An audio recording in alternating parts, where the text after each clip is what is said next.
All right, this is P&P News, and I'm here with Chris Thogmorton. And I hope I got that right, because I've been sitting here trying to figure it out and get it right. Anyway, for some of you already may have seen this video from the Kokomo PD and their attack on the First Amendment at a 4th of July festival at Hanes Apperson Festival. And we're going to do the video here pretty quickly, but first I want to give a little bit of detail here. This is a public park, a public event. It's a very large event. There's no fencing. You just walk in and walk out. The only place that has a fence is right over here, where you see kind of a white fence, kind of on the lower left of the screen, and that is a VIP area where they pay to get in. And just outside of that fence is where this takes place. So I have Chris here because he has spent a lot of time researching, getting the body cam video, looking at the laws and how things, the true story, the real story behind all this, not the BS that the local media put out in the Kokomo City Hall or whatever, and the Kokomo police. So I'm gonna go straight into the video from here, and then we'll come back with Chris and let him go into the explanation, because he's done a lot of work on this, and some other people too. So here's the video.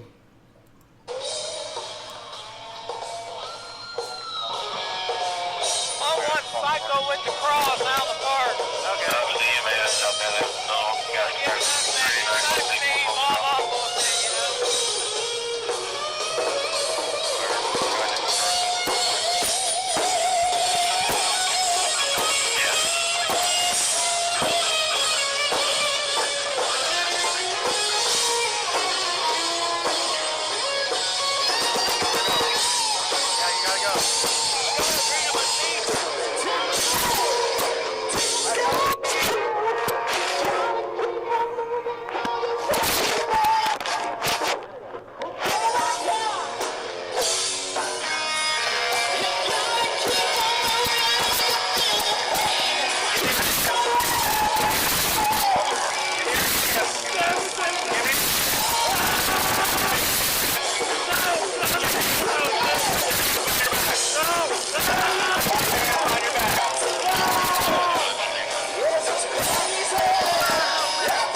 Stop! There you go.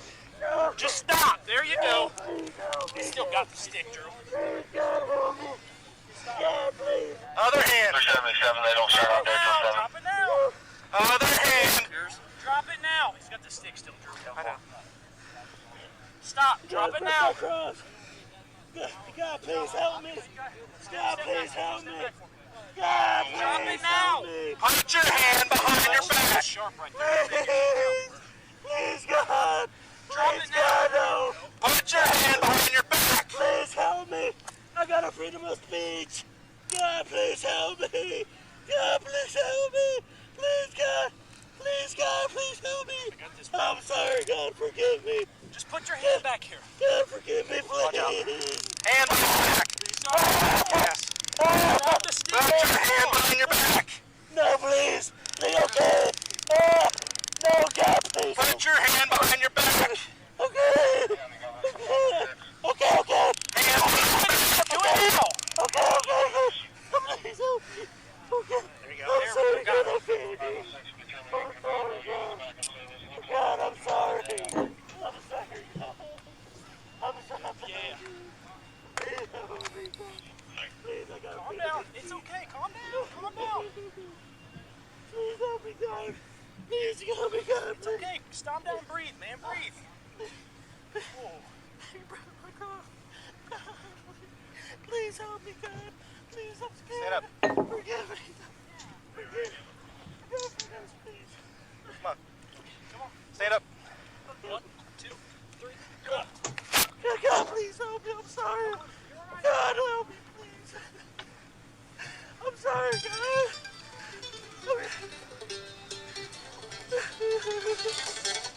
God, please help me. I got a freedom of speech.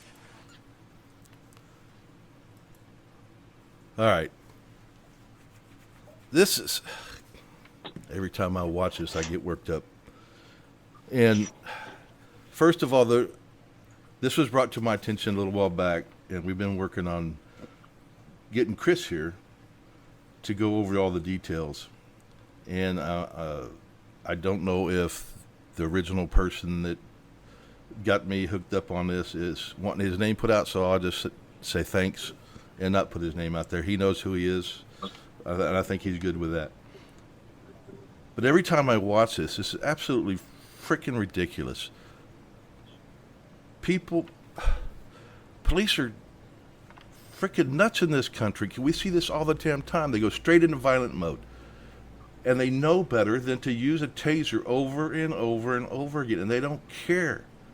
You know, just recently, I mean, we've had several big stories come out with police going straight to tasers and just tasing the hell out of people. And this is another one. And the Kokomo PD needs to be held accountable for this. And that's one reason I'm doing this, because the way they handle this is absolutely ridiculous. They just go straight into violent mode. They don't ask the guy what's going on. They don't try to calm anything down. They don't try to de-escalate. They just go into, let's beat the hell out of this guy and tase him, because that's what we like to do. And from my understanding, the Kokomo Police Department this isn't the only trouble they've had. They've got a pretty bad reputation. So Chris, I'm going to just kind of let it go for you now, and you've got the story. You've got spent hours and hours with the research and everything else. So tell the story however you want to tell it. All right. So Kokomo is my hometown. I live about 2 hours north of there now, closer to the lakes. And basically, it happens to be the precedential case location as far as this kind of a situation goes. This is not the first time the Kokomo police have exerted their authority, without it actually existing, as far as parks and trying to trespass people and whatnot. The precedential case for this in Indiana is from another Kokomo park, Studebaker Park.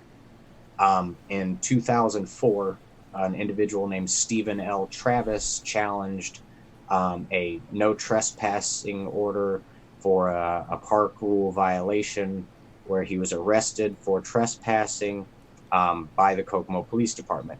He appealed. The Indiana Court of Appeals ruled on it. They reversed his conviction, and they basically outline a good bit about what is and is not within police officers' authority, and they sort of spell it out, fairly plain English. Absent some illegal act on Travis's part, Officer Fourkiller had no legal grounds to arrest him. Because Kokomo police officers lack authority to place citizens on a trespass list or to ban citizens from the park indefinitely, Travis legally entered the park on September 4th, which was basically the next time. The police told him to leave and not come back. Now, they further spell out basically that police officers do not have any authority to ban an individual from a public park on their own. They need to be sort of backing up a park rule violation. So this individual in this video, Mr. Cantu, would have need to have been in violation of a park rule and told to leave by the park people, and actually, you know, he would have had to have broken a park rule for the police to have the authority to tell him to leave the park. And being that it's a festival, and they can't just say, we don't like this person, so get rid of him. right? And that's what happened, because what they're claiming is that he was loud, he was bothering people. But it's like, have you ever been to a festival? Like, there's all kinds of people that bother me, and I don't see them all just get tased and 11 distraction knees. You know, I see, you know, people that bother me all the time. That's not a crime, is bothering other people. I heard a lot of people talking loud there and singing loud. Yeah, it's almost like, I think the city of Kokomo actually thought of this, because during a festival, there's actually a suspension of the noise nuisance ordinance, because they anticipate that at a festival, people may be loud, and what would maybe in another setting be considered disruptive, but at a festival, you're sort of expected to do these things. You're sort of expected to, you know, dance and sing and whatever might otherwise be illegal according to your city council. But they let these things happen at 4th of July festivals. So there's no real noise ordinance or anything to enforce.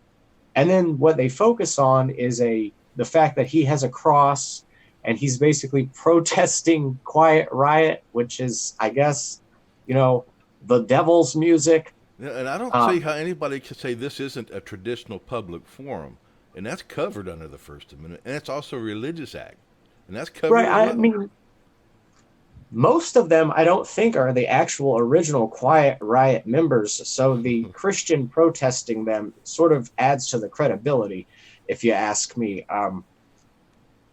It's not really that odd, you know. Yeah, it's more of a token of history, really. Yeah, you don't see it as much anymore. Yeah, it's not exactly new.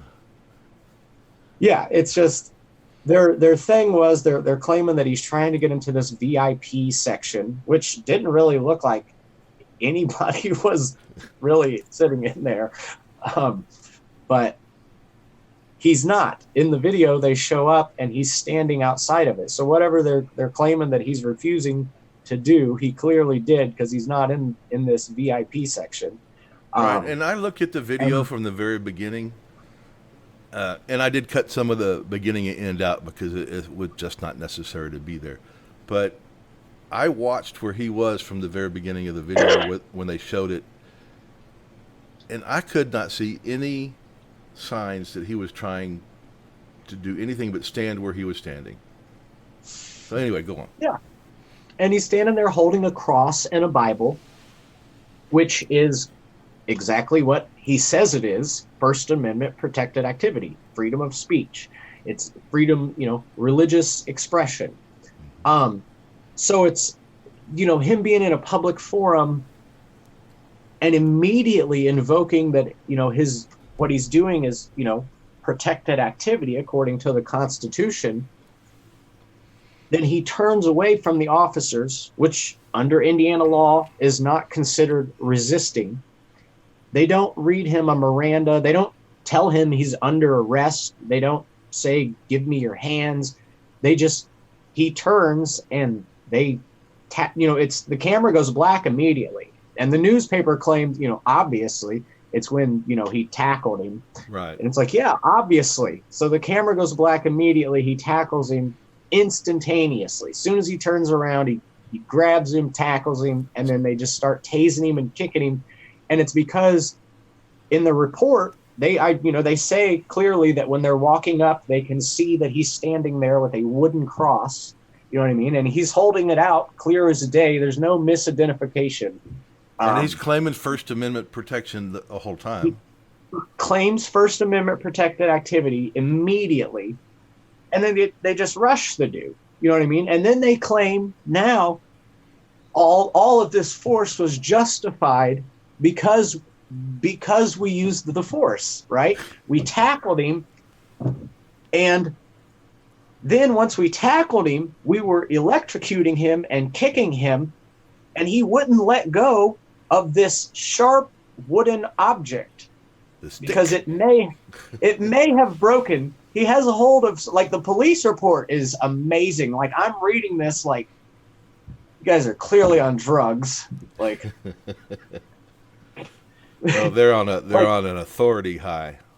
This wooden cross just magically turns into a possibly broken, now, transformed into a sharp wooden object that he's refusing to let go of it. And I'm just like, I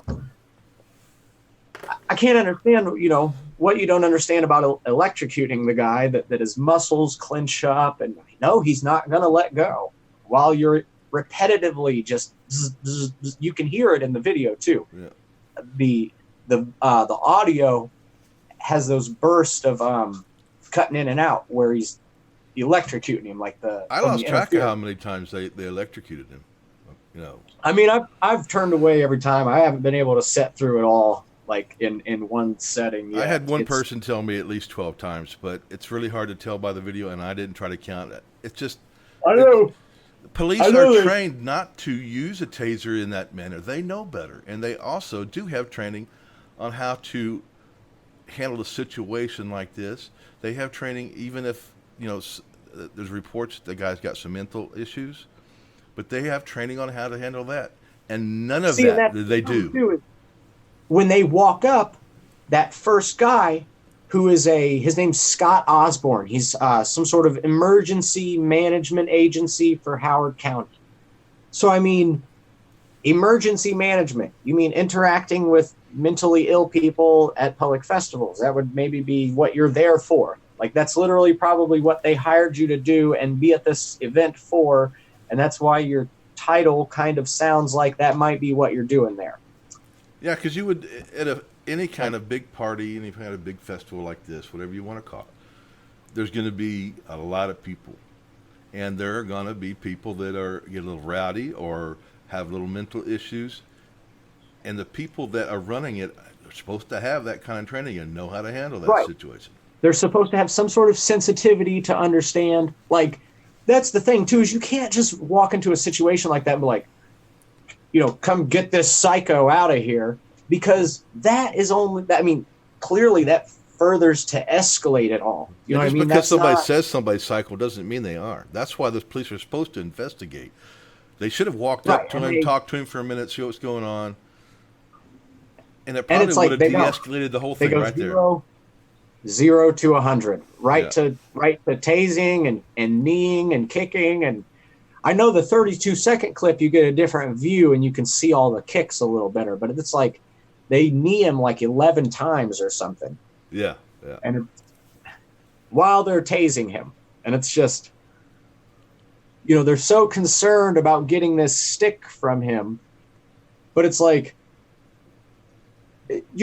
imagine if I had something that was actually a weapon, and I basically, you're just kicking me and electrocuting me, and I'm so there's no concern for his safety at all. Like, if you legitimately were able to misidentify this wooden cross thing as some sort of a potential weapon and fear for the officer's safety, they pretty much threw him right on it, and like he had a grenade. I mean, it's, you know, like if he had an actual knife or whatever they're trying to insinuate, a sharp object, there was no concern for his safety.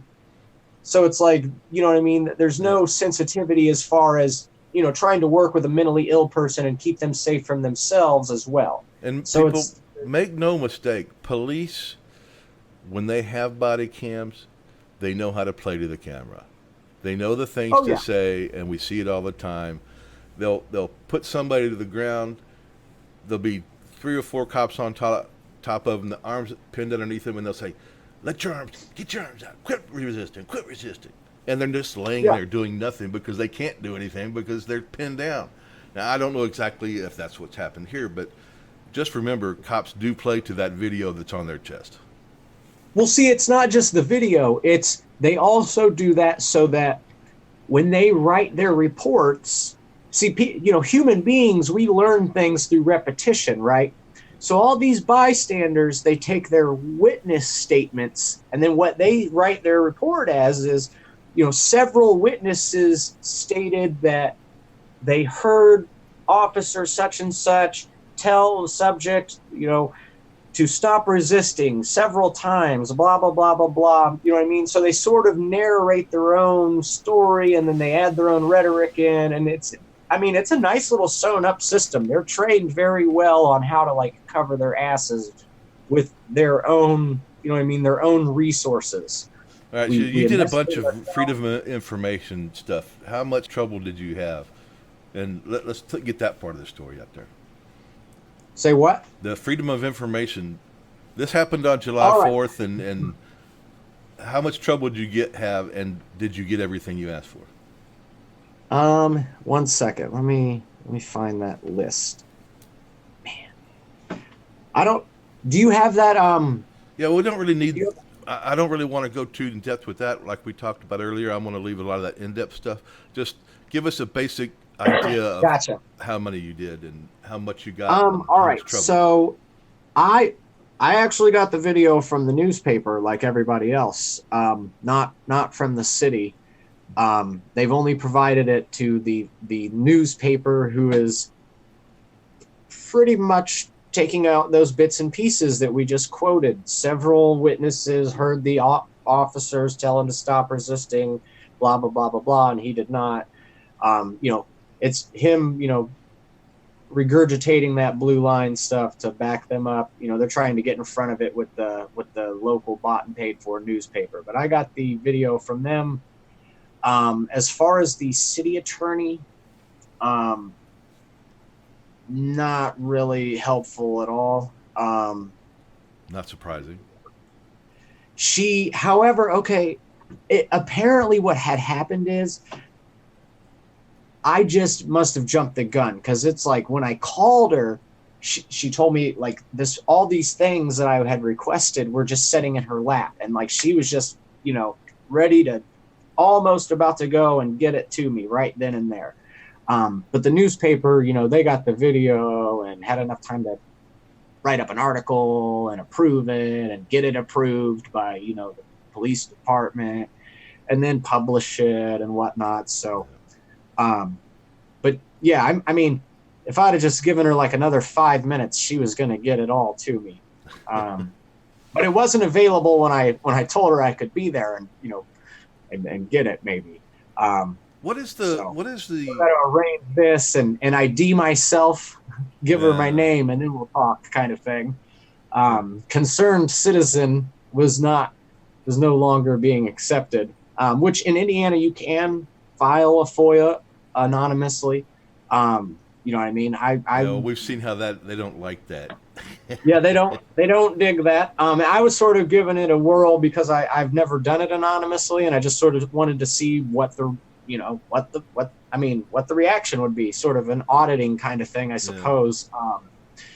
But I gave her my name. I don't know if she's going to be as happy as she thought she was.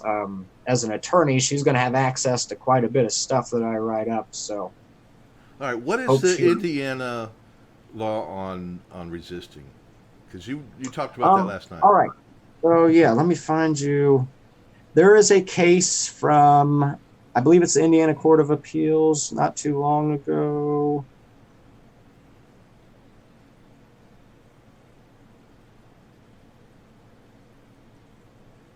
Actually, I'll just go to, give me 1 second here. There's a case from 2018, I want to say October, and I believe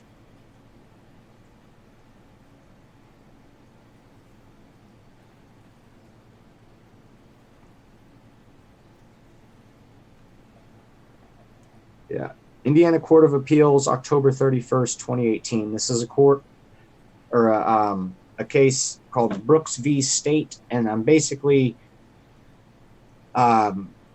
using it because it goes through a good bit of other cases that sort of have why they gave this big long opinion, and they're explaining what exactly resisting law enforcement is and what it is not.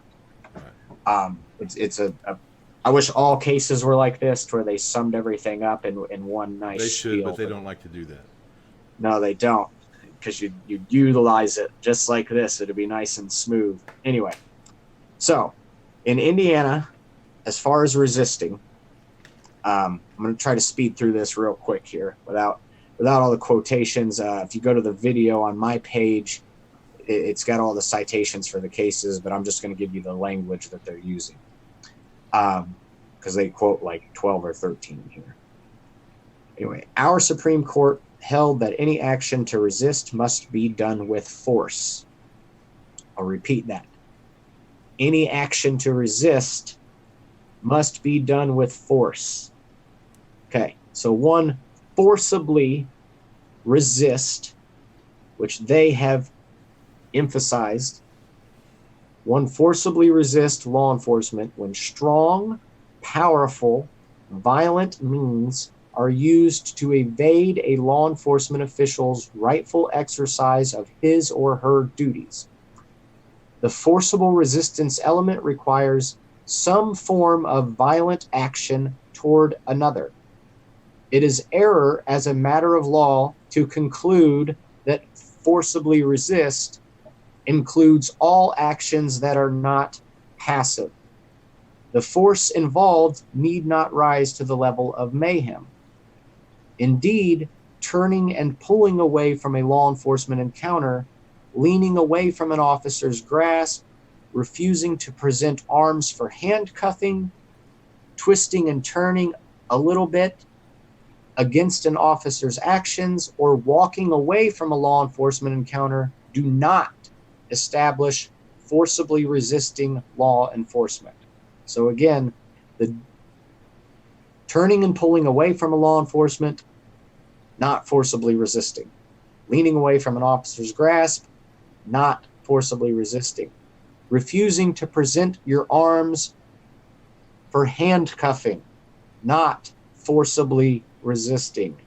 Twisting and turning a little bit against an officer's actions, not forcibly resisting.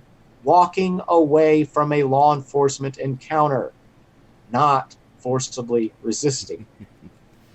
There's nothing really in this not forcibly resisting that isn't displayed in this video. And he doesn't seem to do any sort of forcible resisting. It seems that he's doing exactly what they've outlined. Looked pretty passive to me. Exactly.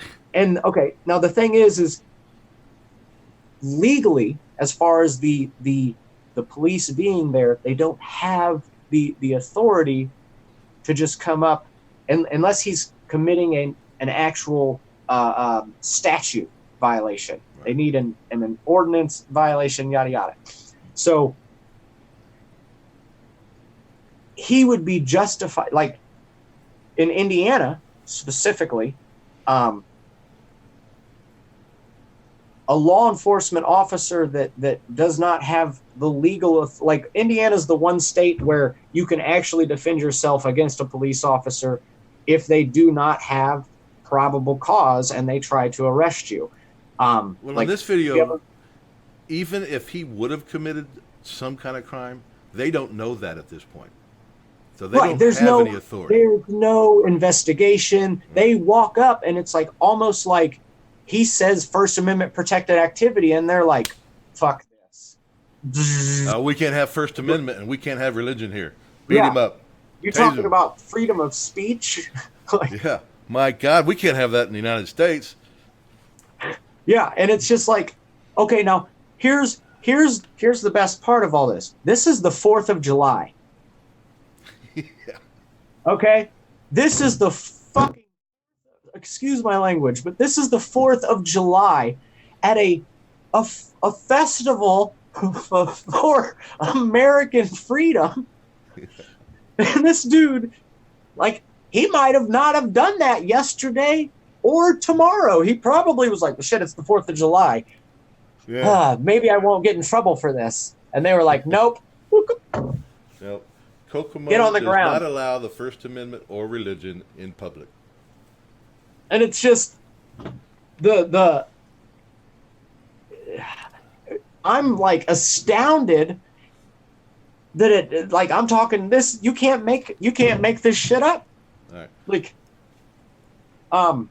you can't make it up. But anyway, so they don't come out with the story now around the 4th of July. It comes out, like a week later. Once the 32-second clip comes out, then all of a sudden the newspaper's like, oh, we've done a public records request in response to this video. And I'm like, I did about 40. All right, so But I want to let's try to wrap this up. Is there any more details that you want to get in here, or do you think we got the story covered pretty well here?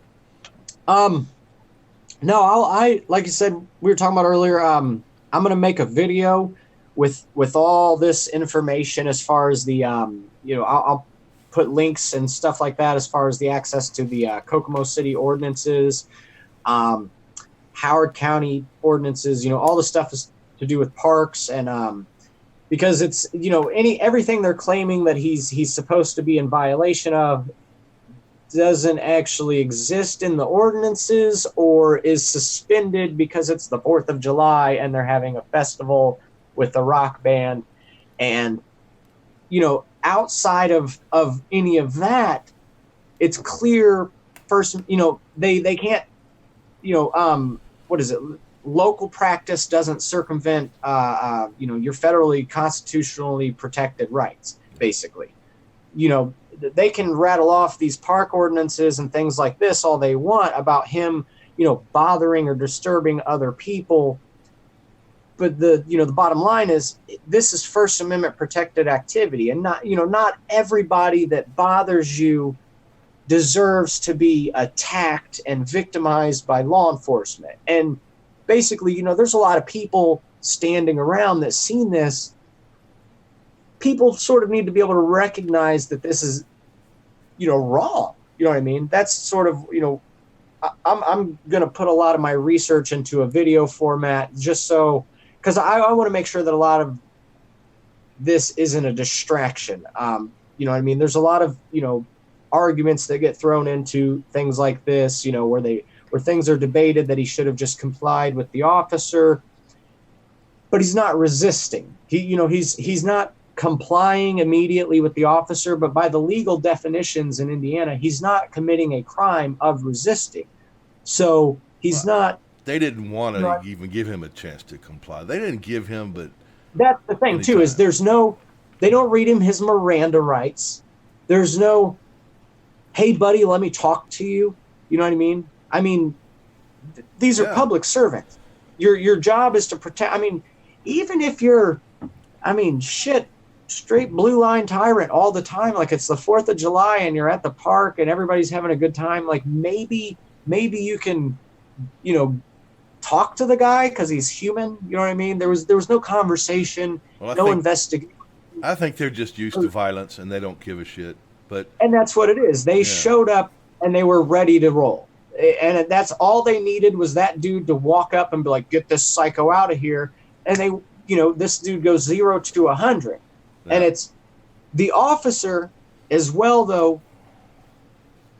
It's not that they don't know better. They know what they can get away with. They know what the public has determined to be resisting is a much, much higher standard than it actually is. Like, you are not resisting simply because you ask a question or, don't let they just grab this dude. You know what I mean? Yeah. And it's shove him down, go right to it. It's just, there's so much that is a distraction that, people get focused on all these things on the sidelines, what are the park rules? And it just so happens I'm in the particular situation to where this is my hometown. I'm good with the research, and I would like to see the accountability for the officers. Like, there's none of these side arguments apply.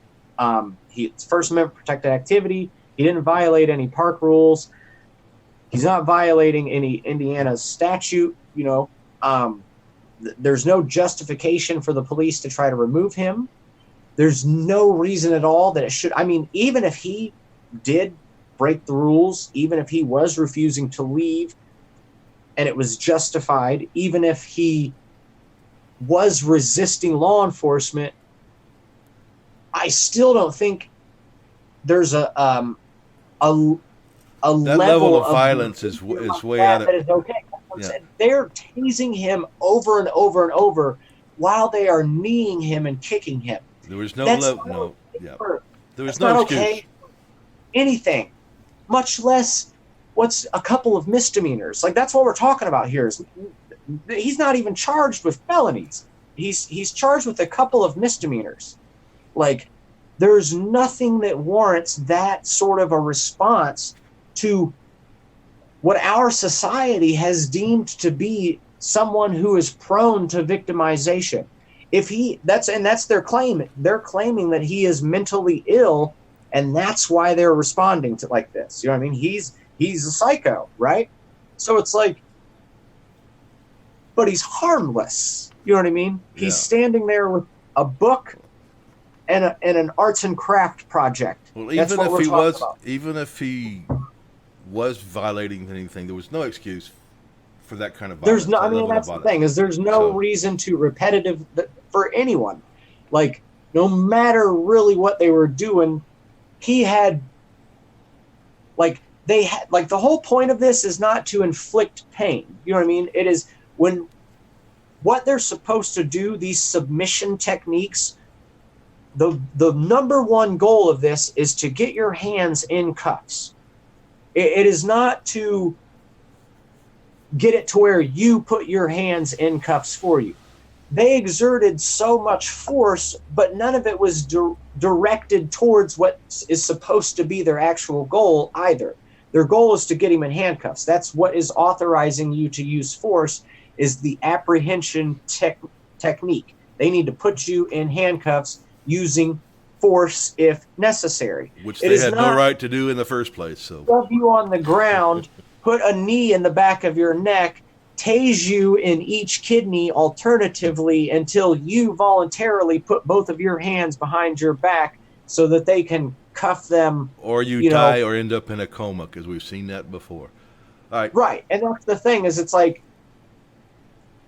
I mean, I'm not a police officer and I'm concerned about these things. Like, not to be like rude, but he's kind of a bigger dude. So it's like, he's maybe not in the best shape. It's probably not going to do him any justice internally for you to shove him on the ground, cut off his air supply, and then start electrocuting him. Like, that may have an adverse effect on his lungs, his heart thing. You know, I mean, like, he's a bigger guy carrying a little bit of extra weight, like, young or not, like, he could die, like, period. You know what I mean? There's there are a range of complications and to where they had no concern over his health, whether he died, ended up in a coma. Zero concern whatsoever. Nothing. He's got clearly he's got a sharp wooden object. Let's throw him down on top of it and just start going to town. Yep. Yeah. I think we got the story in pretty well, and I don't want to make this too long a video, but apologies if I'm a little amped up, but man, it's just it's a terrible thing, man. I mean, when I seen the 32 seconds, I didn't know that it was going to be. I knew it was. I had a hunch that it was going to be bad when when the body cam footage came out and everything. But it's kind of worse than I expected, and I'm not surprised a lot anymore. It did surprise me, but it was more than I expected. But yeah, it's kind of. All right, so on your channel, you have the 32-second clip. You have I think another video, and you go into more detail. And correct me if I'm wrong. Are you going to do have you already done, or are you going to do a video that has like the laws and ordinances and all that in there? I'll probably do one today with all that compiled. I sort of still collecting a few things, but I'm gonna make one to sort of update with everything that I've got and compile it all. I put a good bit in the comment section, that Brooks v. State, and then all the park ordinances that I refer to, as well as a link to the Kokomo City, their Kokomo municipal ordinances deal. I'm basically going to compile all that into a, much shorter video for everyone to have much easier access to, just to sort of, make it real easy to clear up any sort of misconceptions about. Well, it's always people that want to go into more detail. They want to actually see the laws and stuff. And your channel is the Laporte Reporter. All right. I will put a link to your channel there so they can find your channel. And I'm going to ask everybody to go visit your channel and show you a little love and support over there. And they can also get some extra information. They can see that 32-second clip if they haven't already seen it. And they can, I'm sure you'll probably do updates if not, when you find something that needs to be put out there. So hopefully they'll come subscribe and check out your channel and show you a little love. Yeah, there's if you get bored, there's the calls trying to track down all the paperwork and everything, so you can see just how resistant they were. They're I interact with the clerk's office. They don't give me too much. I think at one point they gave me 3 to 5 pages maybe out of 17. Now I'm up to 7 out of 17. I think those other 10 are going to be all those other individuals' reports. So I'm hoping to get the body cam from the other officer, as well as some supplemental reports and things of that nature this week, hopefully. So I'll have all that up there, but I'm going to keep on this for a while. He's still charged. His charges are pending. He's out on bond, but... Well, hopefully with all the attention they're getting and with this video and hopefully some others, because I hope some of the other channels that haven't already done it will put some more on it. They can use this video, parts of this video, if they want to. Just, give me a little link back to this video. Give Chris a link to his channel. He's done a lot of work. I've spent a lot of time on this, and he needs all the credit he can get for this, because if it wasn't for people like him that have the patience to sit down and do the research, a lot of these things wouldn't come out. The truth wouldn't come out.